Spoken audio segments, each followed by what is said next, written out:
우리가 꿈꾸는 미래라는 제목의 말씀을 오늘 듣겠습니다. 우리 교회는 지금 여름 성경학교와 또 수련회가 한참 진행 중입니다. 우리의 자녀들, 또 우리의 다음 세대는 우리의 미래죠. 미래. 우리의 미래인 다음 세대가 우리가 어떻게 되기를 원하는가, 우리는 어떤 꿈을 꾸고 있는가, 이제 그 말씀이죠. 우리 자녀들과 우리의 아이들이 성경학교 또 수련회에 참여, 우리 아이들만 참여하는 게 아니고 우리도 이 성경학교 또 이 수련회를 참여해야 되겠다, 그런 마음으로 오늘 하나님이 이 말씀을 주세요. 이 말씀. 그래서 오늘은 우리가 성경학교 혹은 수련회 우리도 참여해서 이 말씀을 듣는다 생각하시고, 우리가 꿈꾸는 미래가, 우리가 꿈꾸는 다음 세대가 정말 하나님이 거룩한 이루시려고 하는 뜻대로 이루어지기를 간절히 축복합니다.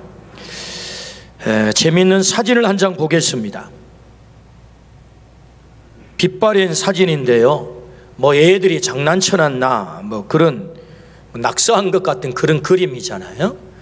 1965년, 지금부터 66년 전에 유명한 이정문 화백님께서 SF, 주로 공상과학 만화를 그리신 분이세요.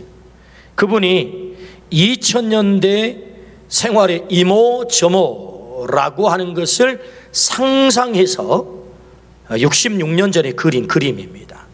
이때는 사실은 이 그려진 그림대로 된 게 별로 없었던 거예요. 전혀 상상할 수도 없는 일들을 이제 이 화가가 그린 건데요. 그 내용이 좀 선명하지 않아서 잘 보이지는 않지만 2.0 눈을 가지신 분들은 좀 잘 찬찬히 한번 보십시오. 제가 말로 설명해 보면, 우주선을 타고 달나라로 수학여행을 가는 거예요. 그 다음에 집에 앉아서 공부를 해요. 집에 앉아서 진료를 받아요. 전기차를 타고 다녀요. 도로가 움직입니다. 무빙 워크. 도로가 움직여요. 도로가. 또 로봇가 청소를 해요. 각자 컴퓨터를 가지고 있습니다. TV 소형 전화기를 들고 다녀요. 우리는 그걸 이제 스마트폰, 핸드폰이라고 그러는데, 당시에 66년 전에 손에 TV 소형 전화기를 들고 다닌다. 이런 여러 가지 2000년대 벌어질 66년 전에 상상을 해서 그린 그림이에요. 어떻습니까? 이 미래에 꿈꾸던 일들이 다 현실이 된 거예요. 당시에는 이 그림을 그렸을 때 많은 사람들이 황당무계하다 이랬어요. 말도 되지 않는다. SF, 공상과학 만화니까 가능한 얘기지 이랬는데, 이게 현실이 됐다는 것이. 꿈꾸는 대로 미래 기술 세계는 현실이 됩니다. 놀랍잖아요. 우리는 계속해서 기술을 통한 미래의 변화를 꿈꿔야 되겠지요. 그래서 편리하고 풍요로운 삶이 우리에게 펼쳐지도록 우리는 꿈을 꾸어야 합니다. 꿈꾸는 대로 우리의 미래가 그렇게 열리게 될 것입니다. 그러나 기술을 통한 미래의 변화에 대한 꿈이 이루어진다고 해서 우리가 과연 행복할까? 이 문제는 별개의 문제입니다. 기술을 통한 미래의 변화에 대한 꿈이 이루어진다고 해서 우리가 과연 행복할까? 그것은 별개의 문제라는 거죠. 우리가 정말로 꿈꿔야 될 미래가 있는데, 그것은 우리의 자녀들과 우리의 손자들이 행복하게 사는 것입니다. 우리의 다음 세대가 행복하게 사는 거예요. 우리의 자녀들이 복이 되어서 하나님의 나라의 삶을 살아내는 것, 그것이 우리가 꿈꾸는 미래죠. 여러분, 우리의 자녀들, 우리의 후손들이, 우리의 미래, 우리의 다음 세대가 행복한 삶을 사는 그 꿈을 꾸시기를 주의 이름으로 축원합니다. 우리가 꿈꾸는 미래죠. 그렇다면 우리가 꿈꾸는 미래, 우리의 자녀들이 어떻게 하면 행복할 수 있을까요? 어떻게 하면 행복할 수 있을까? 그 첫 번째는요, 불행의 판도라 상자가 있음을 기억해야 돼. 불행의 판도라 상자가 있음을 기억해야 된다. 우리의 미래가 행복하기를 꿈꾼다고 해서 다 우리의 미래가 그렇게 되는 게 아니다. 여러분, 판도라 상자가 뭡니까? 그 뚜껑 열리면 수습 불가, 어찌할 수 없는 것, 그게 판도라 상자 아닙니까? 우리 미래에는 이런 불행의 판도라 상자가 있을 수 있다라는 거죠. 역사를 통해서 우리는 그걸 알 수 있는데요, 하나님께서 이스라엘 백성을 430년 노예 생활에서 해방을 시킵니다. 그리고 가나안 땅으로 데리고 가죠. 왜요? 하나님이 약속하신 큰 민족을 이루게 할 거야, 땅을 너에게 줄 거야, 내 이름을 창대하게 할 거야, 네가 복이 될 거야. 아브라함에게 약속하신 이 약속의 성취를 통해서 가나안 땅에 들어가 행복한 삶을 살도록 하기 위해서 어떻게 해요? 애굽에서 해방시켜 가나안 땅으로 이스라엘 백성을 데리고 들어간 것입니다. 그래서 그들은 자자손손 거룩한 백성이 되어서 행복하게 살도록 그렇게 꿈을 꾸었단 말이에요. 꿈을 꾸었어요. 그러나 그들은 그들의 꿈대로 되지 않았던 것입니다. 여러분, 우리가 읽은 하나님의 말씀이 사사기입니다. 사사기는 400년 동안의 이스라엘의 역사를 기록한 말씀이에요. 약 400년. 근데 여러분, 사사기의 400년의 역사가 무엇입니까? 그들은 계속해서 적들의 침공을 받습니다. 그들은 죽습니다. 평화가 깨집니다. 그들은 혼란 가운데 빠집니다. 그리고 한없는 고통의 자리에 떨어져 산 세월이 400년이에요. 여러분, 이스라엘 백성을 해방시켜서 가나안 땅에 데리고 들어올 때 누구도 모세, 여호수아, 이스라엘 백성 그런 꿈을 꾸지 않았어요. 우리의 미래는 핑크빛 미래, 가나안 땅에 들어가 살면 우리는 행복하게 될 거야 라고 꿈을 꿨단 말이죠. 근데 그들이 꿈꾸는 대로 그들의 미래가 펼쳐지지 않은 것입니다. 오히려 400년 동안 그들은 불행하게 된 거예요. 불행의 판도라 상자가 열린 것입니다. 이게 역사예요. 왜 그렇게 됐죠? 그들은 그들의 미래에 행복한 삶을 꿈꿨지만 오히려 그 역으로 불행한 판도라 상자가 열리게 된 것이다. 무려 400년 동안. 왜 그렇게 됐을까? 오늘 본문 10절입니다. 그 세대의 사람도 다 그 조상에게로 돌아갔고 그 후에 일어난 다른 세대는 여호와를 알지 못하며 여호와께서 이스라엘을 위하여 행하신 일도 알지 못하였더라. 그 세대가 다 조상에게 돌아갔다 죽었다는 거지요. 그리고 다른 세대가 일어났다 그래요. 다른 세대가 일어났다. 여러분, 이 다른 세대가 어떤 세대죠? 하나님을 알지 못한, 하나님이 어떤 일을 했는지 알지 못한 다른 세대가 일어난 거예요. 평화롭게 행복하게 살기를 바랐던 세계가 아닌 전쟁, 혼란, 피 흘림이 계속되는 고통의 날이 계속되게 되어 있습니다. 다른 세대가 일어나자 400년 동안 그 땅에는 혼란과 고통 찾아왔던 거죠. 결정적인 이유는 다른 세대가 일어난 거예요. 하나님을 알지 못하는 다른 세대, 누구도 꿈꾸지 않았던 이 불행의 판도라 상자가 열리게 된 것입니다. 뭐 때문에? 다른 세대가 일어났다. 이게 결정적인 이유죠. 다른 세대가 뭐라고요? 하나님을 알지 못하고 하나님이 어떤 일을 했는지 알지 못한 다른 세대를 말하는 것입니다. 더 나은 미래를 꿈꾼다고 해서 더 나은 미래가 열리지 않습니다. 하나님을 알지 못하는 다른 세대가 일어나면 불행이 열리는 것입니다. 불행의 판도라 상자가 열리는 것입니다. 그것이 400년 사사시대의 이스라엘의 역사가 보여주는 거죠. 다른 세대. 오늘 이 말씀을 통해서 우리의 자녀들이 다른 세대가 아니라 믿음의 세대가 되기를 주의 이름으로 축원합니다. 다른 세대는 불행의 판도라 상자를 연다. 기억하셔야 돼요.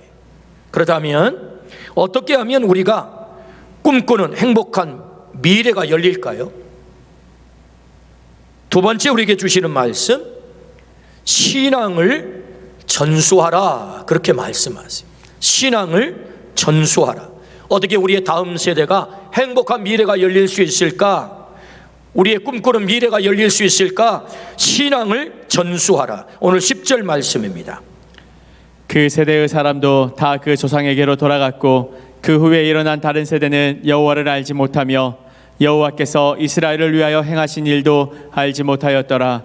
다른 세대가 어디서 왔을까요? 하나님을 알지 못하는 다른 세대. 그 다른 세대는 그 세대의 자손들입니다. 죽은 그 세대들의 자손들이라고요. 하늘에 뚝 떨어진 거 아닙니다. 그 세대의 자녀손들이 다른 세대가 된 거예요.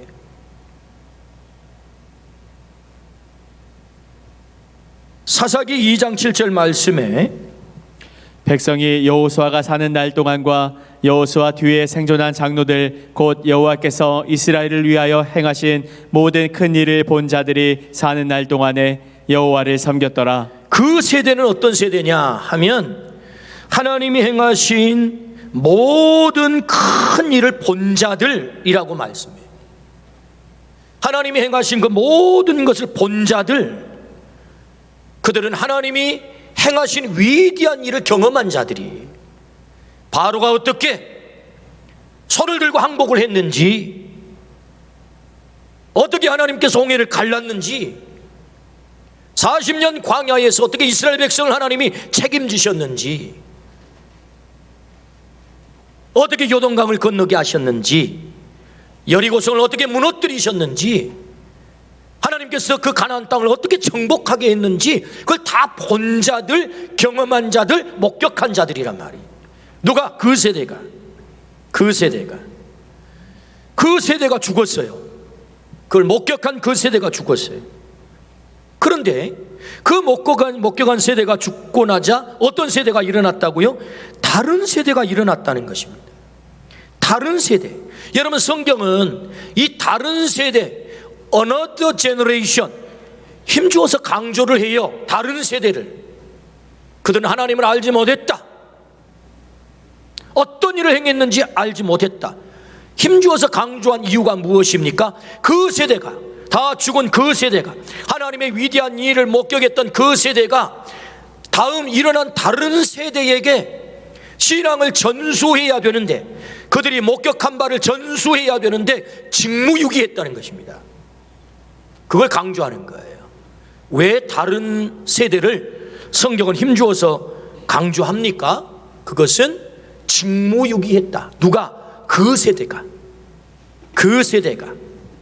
다음 세대에게 신앙을 전수해서 다른 세대가 되지 않고 믿음의 세대를 만들어야 되는데 그 사명을 직무유기한 거예요.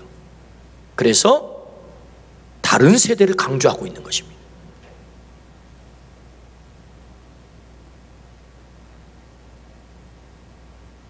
그 세대에 중요한 사명이 있었다면, 그 세대, 하나님의 위대한 일을 목격한 그 세대에 중요한 사명이 있었다면, 그 다음 세대에게 하나님께서 행하신 그 위대한 일을 목격한 바를 전수해야 돼요. 전수.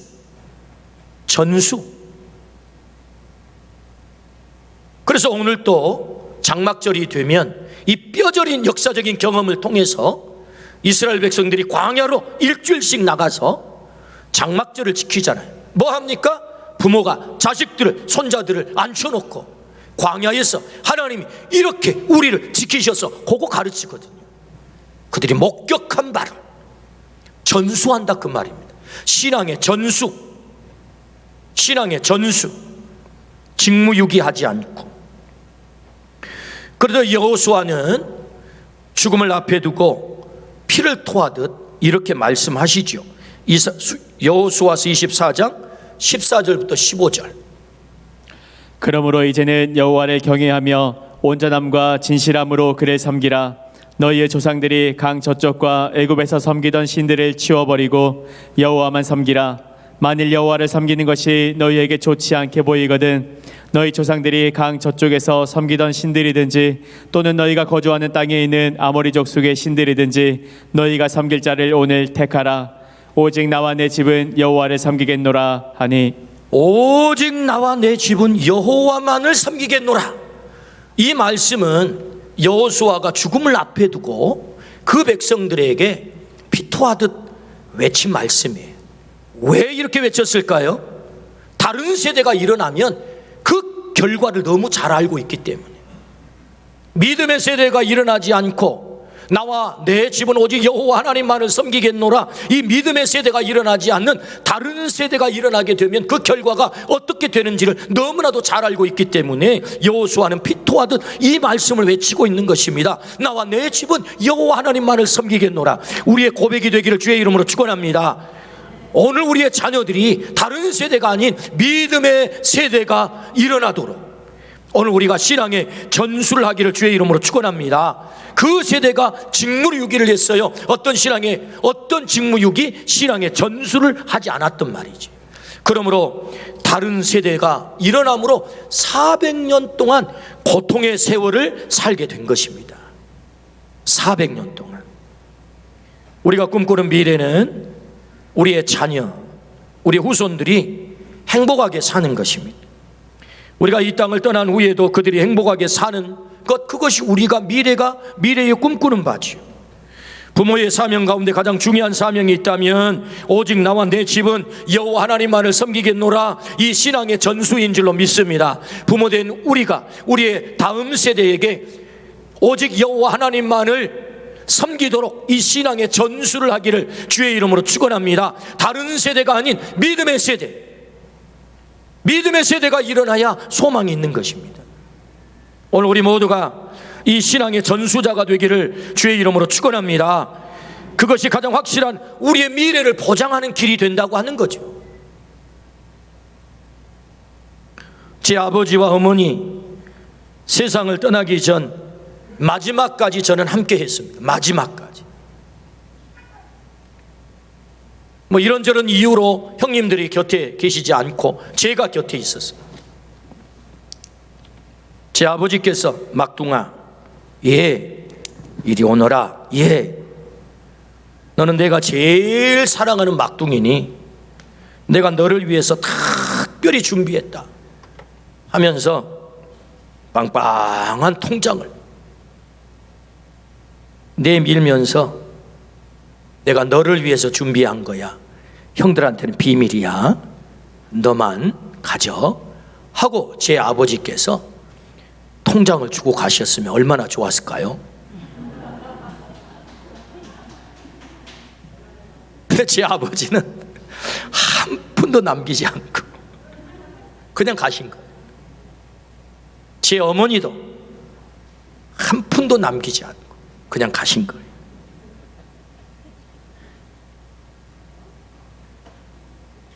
우리 가정을 잘 아는 어떤 분이 목사님 왜요? 목사님 가정은 복을 참 많이 받은 것 같아요. 예, 맞아요. 제가 복을 많이 받았습니다. 그래서 저는 행복합니다. 우리 성도님들 앞에 행복하다고 말하기가 좀 죄송스럽긴 하지만 어떡합니까? 행복한 건 행복하다고 말해야지. 여러분, 목사가 행복해야 되지 않겠습니까? 복을 많이 받아야 되지 않겠습니까? 그래야 복이 또 흘러가지 않겠습니까? 정말로 저는 복을 많이 받았어요. 정말 행복해요.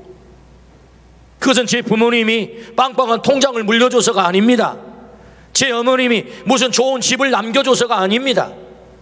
저에게 가장 귀중한 신앙을 전수해 주셨다는 거예요. 하나님을 믿도록, 예수님을 믿도록. 제 어머니의 한결같은 소망이 있었다면 예수님 잘 믿는 것이 소망이셨어요. 그래서 학교를 결석하는 것은 용납이 됐어도 교회를 결석하는 용납이 안 됐습니다. 그것이 제 어머니가 저에게 가르쳐 주셨던 바예요. 신앙의 전수. 제가 왜 행복한가, 왜 제가 복을 많이 받았는가 곰곰이 따져봤더니 바로 그 하나님, 그 예수님을 어머니로부터, 할아버지로부터 물려받아서 내가 믿게 된 거예요. 그래서 오늘 정말 복을 많이 받은 목사로서 여러분에게 오늘 설교하고 있는 것입니다. 뭐죠? 신앙의 전수. 신앙의 전수. 어떻게 우리의 다음 세대가, 그 미래가 행복할 수 있을까요? 신앙을 전수하라. 신앙을 전수하라. 시편 128편 4절부터 6절입니다. 여호와를 경외하는 자는 이같이 복을 얻으리로다. 여호와께서 시온에서 내게 복을 주실지어다. 너는 평생에 예루살렘의 번영을 보며 내 자식의 자식을 볼지어다. 이스라엘에게 평강이 있을지로다. 아멘. 여호와를 경외하는 자는 이같이 복을 얻는다. 복을 약속하잖아요. 어떤 복이지요? 시온에서 내게 복을 주고 너는 평생에 예루살렘의 번영을 보고 너의 자식의 자식을 볼지어다. 평강이 있을지어다. 할렐루야. 여러분, 이 복이 우리에게 있기를 주의 이름으로 축원합니다. 저는 아들을 기르면서 더군다나 손녀딸이 태어나니까 더 간절해졌어요. 내 자녀들이, 내 손자들이 정말 행복했으면 좋겠다. 어떻게 해요? 하나님 잘 믿으면 되는 거예요. 하나님 잘 믿으면 되는 거예요. 오늘 약속하잖아요. 네가 복을 얻을 거야. 시온에서 예루살렘의 번영을 보고 평강의 평강을 볼 거야. 할렐루야. 신앙을 전수하게 되면 하나님께서 그들을 책임지실 줄로 믿습니다. 아멘. 그래서 어떻게 우리의 다음 세대 미래가 행복할 수 있을까? 그 첫 번째는 뭐예요? 신앙을 전수하라. 그렇다면 어떻게 우리가 신앙을 전수할 수 있을까요? 이렇게 귀한 신앙의 전수, 어떻게 그게 가능할까요? 그 첫 번째는요, 일보다 신앙을 앞세우라. 그렇게 말씀하세요. 일보다 신앙을 앞세우라. 그 세대, 믿음의 세대를 만들지 못하고 다른 세대를 만들어버린 그 세대가 왜 신앙의 전수를 실패했을까? 한마디로 그들은 너무 바빴어요. 왜 실패했나? 너무 바빴다. 여러분, 우리가 사사기 2장이 오늘 본문의 말씀이잖아요. 사사기 1장에는 무려 6번의 전쟁 이야기가 나옵니다. 여러분, 한 장에 6번 전쟁 이야기가 나온다는 것은 날마다 전쟁하기에 바빴다는 거죠. 여러분, 전쟁이 얼마나 중요합니까? 목숨을 거는 일이잖아요. 그리고 이 가나안 땅을 차지하는 전쟁이란 하나님의 뜻을 이루는 것입니다. 하나님이 전쟁에서 정복하라고 했잖아요. 그래서 그들은 너무너무 바쁜 거예요. 너무너무 바빠요. 날마다 전쟁하는데 온전히 그들이 정신이 팔려 있는 거지요. 이제 다시 한번 생각해 볼까요? 하나님께서 왜 가나안 땅을 그 백성에게 주시려고 하시는 것입니까? 왜 가나안 땅을 정복해야 됩니까? 그 목적이 뭡니까? 그것은 약속의 땅을 성취하여 자자손손 하나님 잘 섬기고 행복하게 살도록 하기 위해서 가나안 땅을 정복하라고 한 것 아니겠습니까? 가나안 땅을 정복하는 것이 목적이 아니잖아요. 그 땅에서 자자손손 행복하게 하나님 잘 섬기고 살도록 하는 것이 목적이란 말이죠. 그런데 전쟁하느라고 바빠가지고 정작 중요한 자신의 자녀들에게 하나님을 가르치는 것은 뒷전인 거예요. 너무 바빠요. 그들은 말했을 것입니다. 나 좋자고 목숨 걸고 나가서 싸우는 줄 알아? 내가 이렇게 아침부터 밤늦게까지 바쁜 이유가 다 너희들을 위해서야. 너희들 잘 먹고 잘 살게 하려고. 명분은 충분하죠. 그렇게 말하지 않았겠습니까? 때문에 우리가 바쁜 거 이거 당연한 것이고, 그래서 너희들 앞으로 잘 먹고 잘 살게 하려고 내가 이렇게 바쁜 거야 하면서 정작 중요한 신앙을 가르칠 시간이 없는 거예요. 신앙을 전수할 시간이 없었다고요.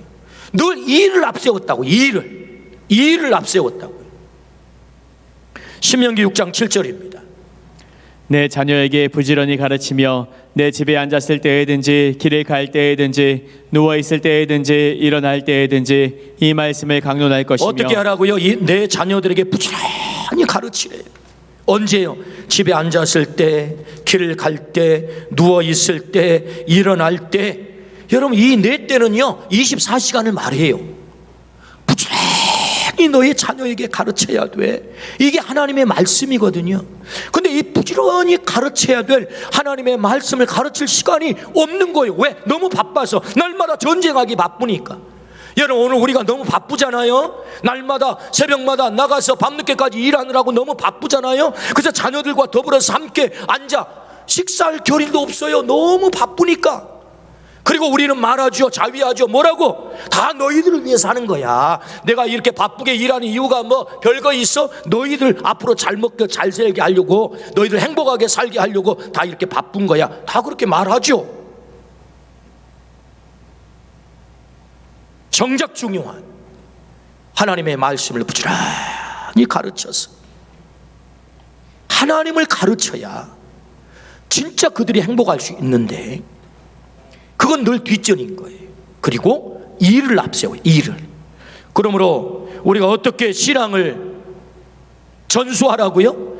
일보다 신앙을 앞세우라 말씀하세요. 일보다 신앙을 앞세워라. 이게 주객이 전도가 되면 안 됩니다. 여러분, 일보다 신앙을 앞세우기를 주의 이름으로 축원합니다. 그때 신앙을 전수할 수 있어요. 부지런히 가르치라. 두 번째는 어떻게 신앙을 전수할 수 있을까요? 신앙의 무용담을 들려줘라. 그렇게 가르쳐 주세요. 신앙의 무용담을 들려줘라. 오늘 10절 말씀입니다. 그 세대의 사람도 다 그 조상에게로 돌아갔고 그 후에 일어난 다른 세대는 여호와를 알지 못하며 여호와께서 이스라엘을 위하여 행하신 일도 알지 못하였더라.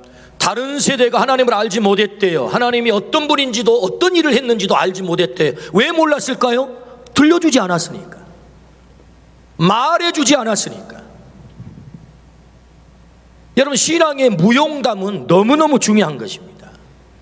여러분, 이스라엘 백성들이 지금 그 세대 여호수아 세대, 그 세대가 출애굽하면서 바로가 항복한, 그래서 10가지 재앙 앞에서 바로가 항복하고 출애굽시킨 이 엑소더스의 사건을 눈으로 경험했잖아요. 여러분, 그때 얼마나 그들의 가슴이 뛰었을까요?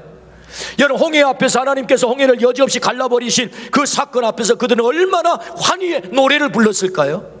광야에서 만나가 내릴 때 여러분, 그들이 정말 눈처럼 내리는 만나를 보면서, 얘들아, 우리가 광야에서 어떻게 먹고 산 줄 알아? 아침마다 밤마다 새벽마다 하나님께서 하늘에서 눈처럼 만나를 내려주셨거든. 진짜 신났어. 얘기해 줘야 될 것 아닙니까? 하나님이 어떤 일을 행하셨는지, 어떻게 그 여리고성을 무너뜨려 버리셨는지, 이 엄청난 무용담을 들려줘야 될 것 아닙니까? 왜 몰라요? 말해주지 않은 거예요. 들려주지 않은 거예요. 여러분, 오늘 우리들의 신앙의 무용담을 들려주시기를 축복합니다. 제 어머니는 저에게 신앙의 간증을 많이 해주셨어요. 저는 왠지 부모님들이 이런 얘기하면 아이고 그런 얘기 하지 마세요, 뭐 이렇게 오늘 젊은이들이 별로 잘 듣지 않으려고 하는데, 저는 그런 얘기가 참 귀에 솔깃했고 재미가 있었어요. 그래서 어머니에게 자꾸 그런 얘기를 해달라고 했습니다. 그래서 많이 들었어요. 근데 제 어머니는 저에게, 저를 앉혀놓고 그런 얘기를, 아들아, 내가 기도했는데 하나님이 이렇게 응답하셨어. 이런 환상을 보여주셨어. 기도해가지고 하나님이 이렇게 병을 고쳐주셨거든. 하나님께서 이렇게 우리에게 복을 주셨어 하고, 이 신앙의 무용담을, 이 간증을 저에게 많이 해주셨어요. 저는 그 얘기를 들으면서 어렸을 때 믿음이 조금씩 자라는 것을 경험을 했어요. 그래서 어머니 뱃속에서부터 모태 신앙을 가졌지만 한 번도 저는 하나님이 안 계신다 의심한 적이 없어요. 하나님이 안 계신다 의심한 적이 없어요. 왜? 늘 어머님은 하나님이 이렇게 하셨어, 하나님이 이렇게 응답하셨어, 하나님이 이렇게 고쳐주셨어, 늘 그 무용담을 들려주셨거든요. 신앙의 무용담. 저는 고등학교 때 홀로 그 험한 목포바닥에서 자취를 했습니다. 외로울 때가 있었습니다. 힘들 때가 있었습니다. 그때마다 저는 나도 모르게 제 발걸음이 예배당을 향했습니다. 교회 가서 기도를 하면 너무나도 포근함을 느꼈습니다. 혼자 살면서. 그것은 저의 어머니가 저에게 가르쳐 주신 것입니다. 제가 20살이 되어 제 앞길이 너무 막막할 때, 제 인생길이 보이지 않을 때, 이 막막한 내 인생길을 어떻게 돌파할까? 맞아, 이때 우리 어머니는 기도원에 가셔서 기도하셨다고 했지.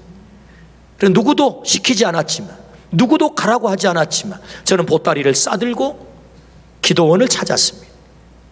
내 어머님이 응답받으셨다는 그 기도원.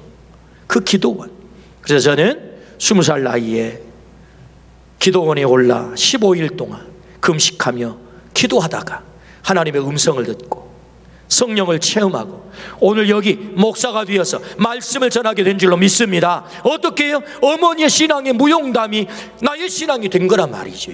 어떻게 우리가 신앙을 전수할 수 있다고요? 신앙의 무용담을 말하라는 거예요. 말하라. 여러분, 신앙이 그냥 배워집니까? 그것은 부모가 말해줘야 되는 것입니다. 신앙의 무용담을 말할 때 우리가 신앙을 전수하게 되죠. 그러므로 우리 모두가 신앙의 무용담을 말해서 다른 세대가 아닌 믿음의 세대를 일으키기를 주의 이름으로 축원합니다.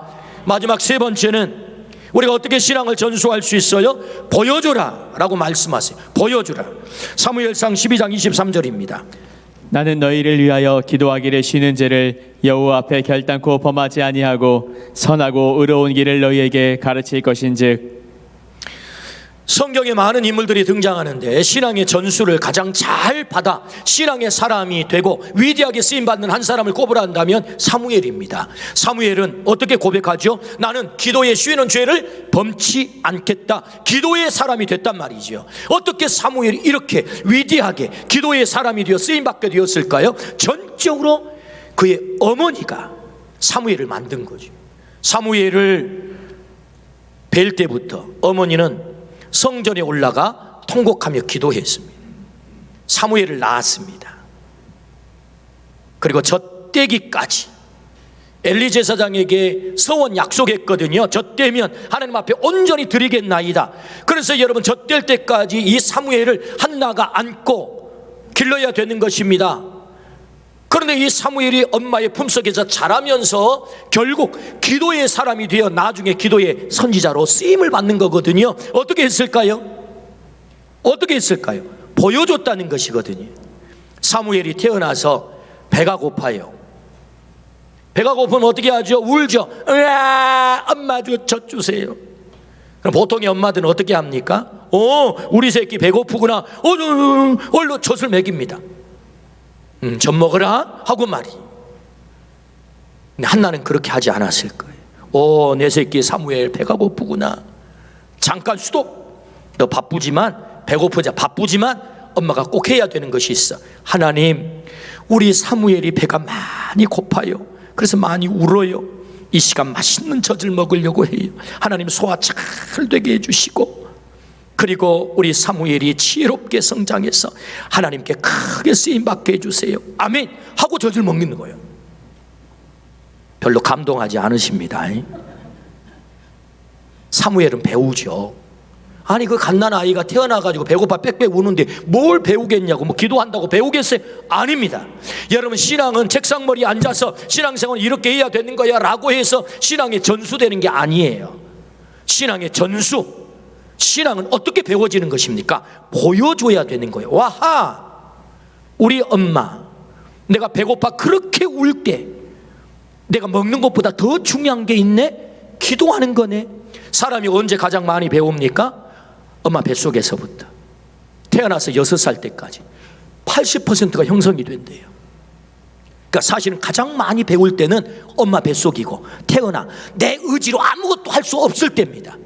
그래서 인간이 가장 많이 배우는 것은 본능을 가지고 가르치면 돼요. 본능을 자극시키고, 이 본능의 문제는 인간이 생사가 달려있는 문제거든요. 그때 나는 지금 배고파 죽겠는데 그 배고파 죽는 것보다 더 중요한 것을 엄마가 하고 있는 거예요. 그걸 온몸으로 배우는 거죠. 그래서 신앙이 전수가 되는 것입니다. 아이가 학교에서 시험을 봤어요. 성적표를 가지고 와요. 엄마들은 어떻게 합니까? 야, 이놈아, 40점이 뭐냐? 이것도 틀렸냐? 그날은 타작하는 날이죠. 사무엘 엄마 한나는 그렇게 하지 않았어요. 어떻게 했습니까? 사무엘, 너 시험 보느라고 참 고생했다. 그 성적표 이리 가지고 와라. 나랑 기도하자. 하나님, 우리 사무엘이 기말고사 보느라고 정말 애를 많이 썼습니다. 오늘 성적표를 가지고 왔는데 40점밖에 못 맞았습니다. 하나님, 그런데 다음에는 50점 맞을 줄로 믿습니다. 그렇게 기도했다니까요. 그 인생의 정말로 중요한 문제 앞에서 엄마가, 아버지가 그걸 말로 혼내지 않고 이게 신앙을 보여주는 거죠. 신앙의 전수는 어떻게 하는 것입니까? 보여주는 거죠. 우리의 삶의 여정 가운데 중요한 일들이 얼마나 많습니까? 그때마다 아들아 기도하자, 딸아 기도하자. 오늘 젊은이들의 앞길이 막막하다고 해요. 걱정하지 마. 하나님 살아계시. 하나님이 너의 길을 열면 하나님께서 너를 책임지실 거야. 할렐루야. 신앙을 보여줘야죠. 하나님이 살아계시는데 호들갑을 떨면서 하나님이 안 계신 것처럼 내가 그렇게 행동한다고 한다면 어떻게 하나님을 신뢰하겠습니까? 어떻게 하나님을 믿겠습니까? 하나님 계셔. 걱정하지 마. 하나님이 우리 앞길을 열어가실 거야. 지금은 40점이지만 하나님이 너를 축복하시면 50점도 되고 60점도 되고 80점도 될 거야. 할렐루야. 보여줘야 된다는 거예요. 어떻게 신앙을 전수하라고요? 보여주라. 보여주라. 우리는 우리의 자녀들이 행복하기를 원합니다. 우리의 자녀는 우리의 미래죠. 우리의 미래, 자녀들을 위해서 우리는 어떤 꿈을 꾸십니까? 그들이 행복하기를 원하지. 그런데 행복을 꿈꾼다고 그들이 다 행복해지는 게 아니더라는 거죠. 불행의 판도라 상자가 있어요. 다른 세대가 되면 불행의 판도라 상자가 열립니다. 그러나 그 다른 세대를 믿음의 세대를 만들면 하나님이 그들을 책임질 줄로 믿습니다. 하나님 말씀하세요. 어떻게 그게 가능하다고요? 신앙을 전수하라. 어떻게 해요? 일보다 신앙을 앞세우고, 뿐만 아니라 우리 하나님께서